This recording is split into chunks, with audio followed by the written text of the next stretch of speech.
I didn't think I was playing a cheater.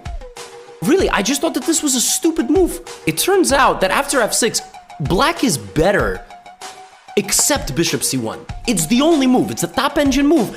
And it disallows me taking the knight because of this. And it's not like I'm getting mated, but it's just that white dominates on the file and the dark squares, and I'm much worse.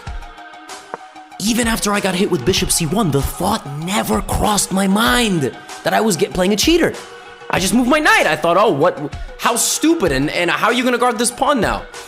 You're gonna guard this pawn by sacrificing the knight. If I take, you fork me and you get material back. But then I was like, wait a minute, but this has no threat. This is not a threat, that's not a threat. What an idiot. I'm gonna take on c3. And then I'm gonna play knight e2, and I'm threatening b5 still, and I'm threatening d4. I still thought I was winning. I still thought, in my mind, I was winning this game because white is just bluffing and there's nothing there.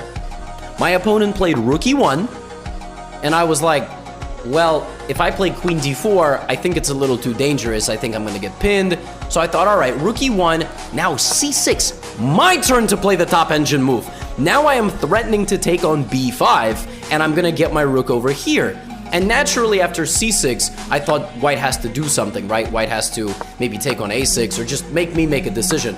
Well, as it turns out, the best move is to just retreat the knight. Completely ignore the fact that this pawn is just hanging and hit me on e6. And now I thought, okay, but what about this? Knight takes b5. And if you take on e6, I take on d4. I thought, dude, I'm up 2 pawns now. No, I'm in cruise control.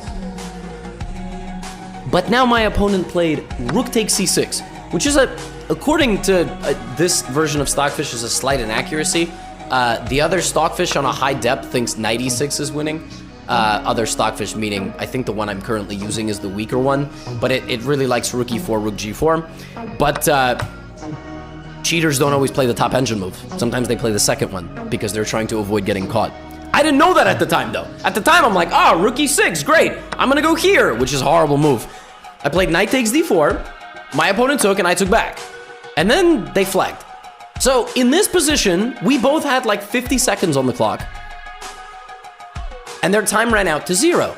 Then I went to their profile. I was the second person to ever beat this person.